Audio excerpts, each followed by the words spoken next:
I was surprised to hear all the drugs he did. I had no idea that he was drinking that much or that he was high every day in school. I'd get up some mornings and I'd be like, man, today's gonna suck. If I had some prescription pills left over from the weekend, I'd pop a couple of those. This is a disorder of young people. Very little addiction starts after the age of 30. It almost always starts between the ages of 18 and 25. How can we comprehend the concept of a person that wants to stop doing something and they cannot, despite catastrophic consequences? We're not speaking of little consequences. These are catastrophic. And yet they cannot control their behavior. I mean, there have been so many things that I haven't accomplished because of the problem, I think. My drinking's killing me, and I desperately need help. The right medication with the right therapy really can give an individual a leg up in recovery. There are more treatments available. There's better understanding. There's more acceptance that this is a medical condition with real medical solutions than there ever has been. This whole addiction ruling your mind and thoughts, even though I lived through it, I still don't understand it.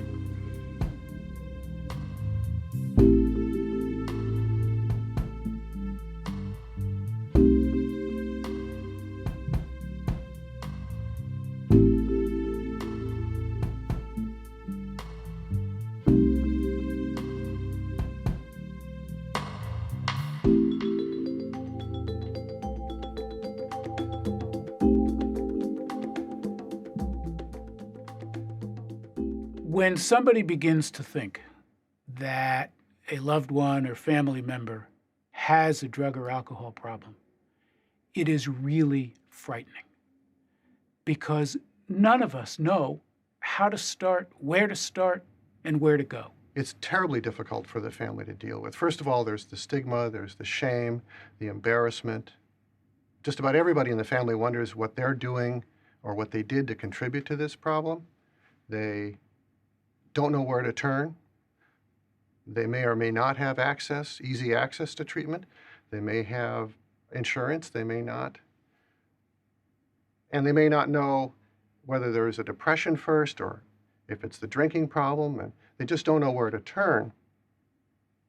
And that is a very frequent situation, particularly in this country right now because treatment is often very difficult to obtain. So finding treatment itself is part of the initial barrier.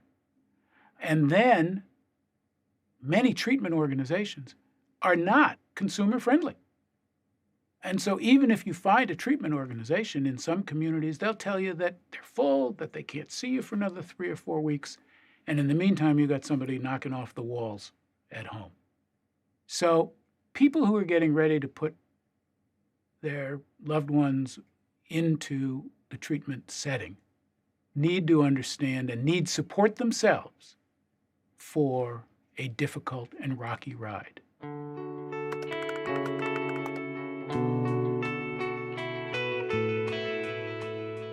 The term treatment is an interesting one.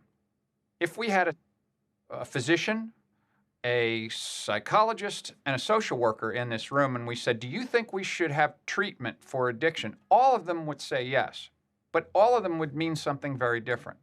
For a physician, he would mean a pill or a procedure or a surgical operation. That's what he means by treatment. A psychologist would probably mean a therapy.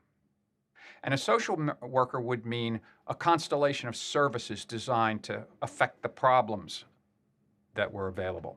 Treatment in addiction, good treatment in addiction, involves all of those things that I just talked about. It involves medications to relieve symptoms of withdrawal and craving. It involves therapies to teach new ways of coping with old habits and old triggers.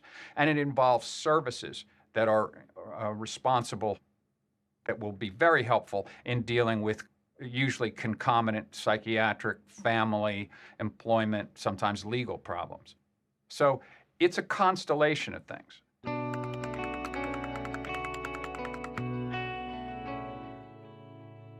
There's many different ways people recover. So it might mean starting with your family doctor, if you've got access to a family doctor. If there's a therapist or a psychiatrist, it might mean starting with that person. It might even mean starting with your pastor, if that is the person that you feel comfortable with starting with. It might mean going to a county service agency. It might mean going to an employee assistance program, or it might mean going to an addiction treatment provider, or it might mean going to Alcoholics Anonymous. And all of those are correct answers. Now, they may not be complete answers, and so oftentimes it involves piecing together a treatment program to address the physical problems, the social, family, and marital problems, the psychological, mental health problems, and the addiction itself. And it may not all be in one place.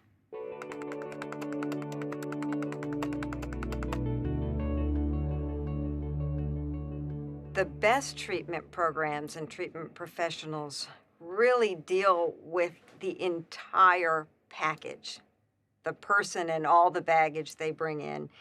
That means knowing that often people really need meaning in their lives, and that can be gainful and satisfying employment, that relationships are extremely important. There's probably nothing more important to someone's recovery than a supportive social network. And then also dealing with the internal problems that an individual might have brought to treatment, their anxiety, their depression, their own insecurities about recovery.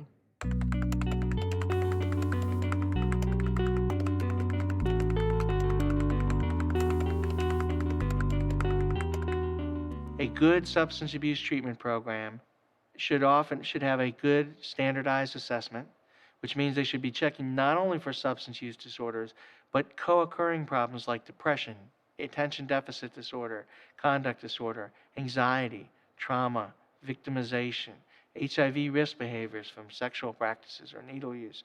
These kinds of full assessments really are necessary, because if you only treated addiction and didn't treat all these other problems, your odds of relapse are still very good. So if you really want to break the pattern, you have to identify all of the co-occurring things that are feeding off of each other and address them at the same time in treatment.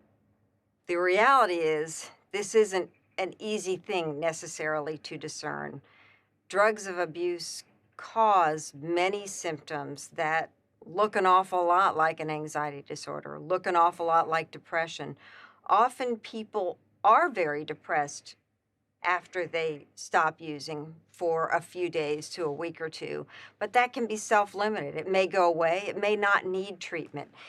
So in looking for a treatment facility or a treatment provider, if it appears that anxiety, depression, other psychiatric disorders might be an important part of the picture, I think it's very critical to have a professional who's trained in this discerning psychiatric disorders and making that tough diagnosis and treating it, because this is not easy to do. We don't want people on medications that they don't need to be on, that's for sure.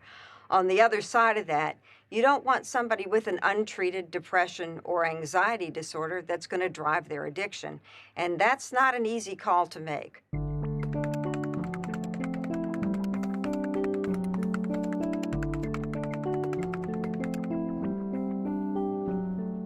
You want to ask, well, what's your background in diagnosing and treating mental health disorders? Do you have a psychiatrist on staff? Can I see a psychiatrist? How do you deal with depression in conjunction with alcohol dependence? And the answers there will also be informative in the sense of, if they say, well, if we treat the alcohol dependence, the depression or the anxiety sort of go away. Again, that's not an adequate answer. The answer you're looking for is, well, we do a thorough assessment of both kinds, for both kinds of problems. If you have a mental health disorder, you're going to see a mental health professional, or we have a psychiatrist, an addiction psychiatrist on staff who deals with both. Those are the kind of answers that you're looking for, that you really want to find. And it can be hard because not all providers have that. And you really have to know what you're looking for.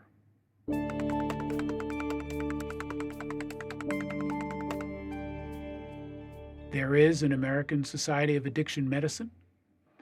It maintains its membership list online. There are trained physicians in addictions around the country, and they are an important starting point for many families.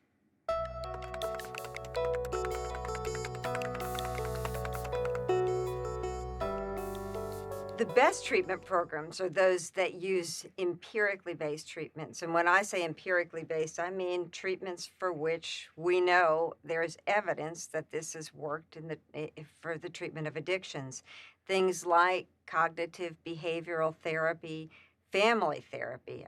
You definitely want to look for a treatment program that gets the family involved and keeps them involved. It pays to be a questioning consumer.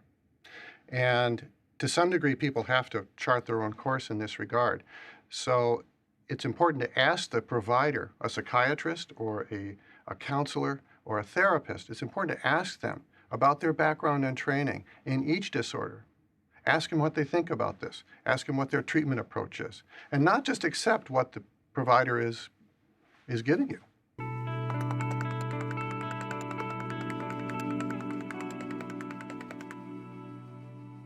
Well, the very first question you would want to know is whether or not the treatment has, the treatment program or the treatment that's being offered has any published rates of effectiveness. If the proprietor nods knowingly and says we have a 90% effectiveness rate, you're better off leaving the establishment immediately. It's a lie. It's a widely told lie, but it's a lie. There aren't 90% effectiveness rates. Second thing you'd want to know is what are the therapeutic components or what are the ingredients associated with treatment? And if there are two wrong answers here. First wrong answer is we have a very structured program. Everybody does exactly the same things and we hold them to it. That's the wrong answer. If the program can't tell you the kinds of therapies, the kinds of services, and the kinds of medications that they have to offer, it's likely not a very good program. A third thing to ask is, what's the average duration of time for the counseling staff in your treatment program? It's a very bad industry-wide problem. The counselor turnover rates are about the same level as the fast food industry. And counseling is a critical part of any kind of treatment, regardless of medications or other services. That relationship that you develop with a counselor to help you through your very tough time is going to be critical. The last question I would ask is, what is the provision for continued support after formal treatment is over? And again, it doesn't matter if it's residential or outpatient treatment.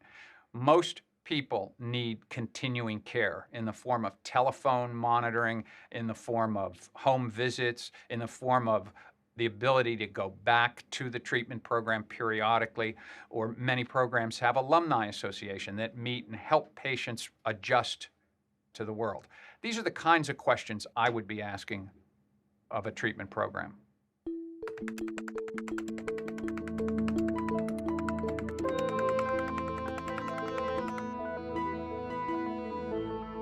So for somebody going to treatment, or for a family member accompanying somebody to treatment, you need to trust your gut a little bit in terms of what it's like to interact with a therapist, for example, a counselor.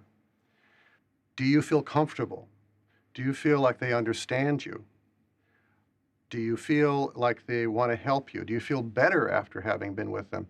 And if you don't feel those things, you're the customer. Go someplace else until you find somebody who is like that.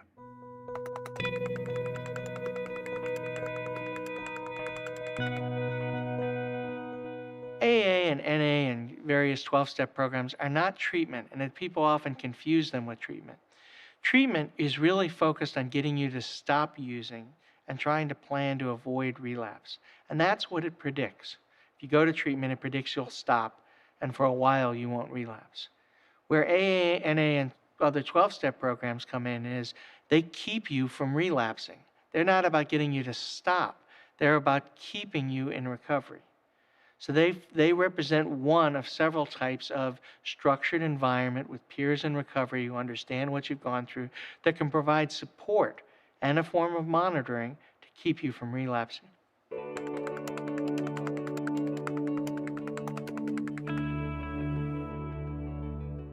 The National Institute on Drug Abuse summary of their 25 years of research shows pretty clearly that a person with a drug addiction has to really be engaged in some form of treatment for 90 days or 3 months before it begins to take hold. Generally speaking, short-term treatments, particularly detoxification treatments not followed by any other kind of service, is a bad way to go. Relapses are usually measured in hours, not weeks or months. Further, treatments for people who have frank symptoms of additional depression or other psychiatric problems should be longer. You want a period of normalcy in your life, supervised normalcy in your life, usually through outpatient care, for about a year. That's not a hard and fast rule, but it's a pretty good guideline.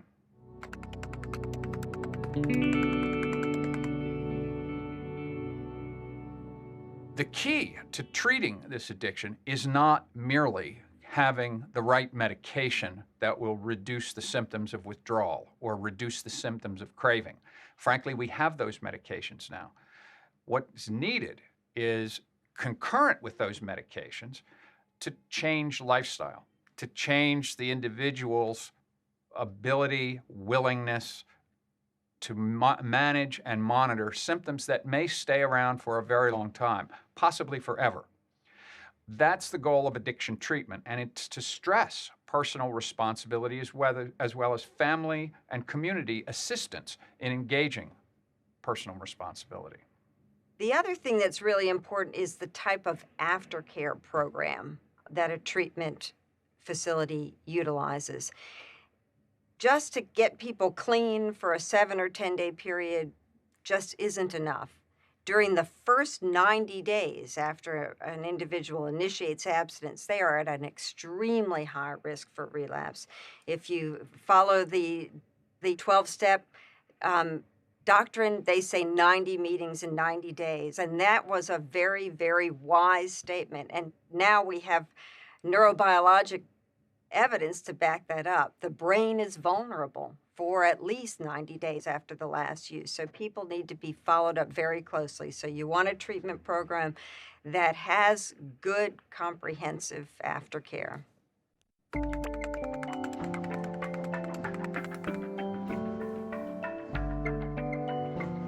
As soon as someone says, the only way to recover is my way, well, I'd say be skeptical of that, because we know better than that. We know that there are multiple routes to recovery.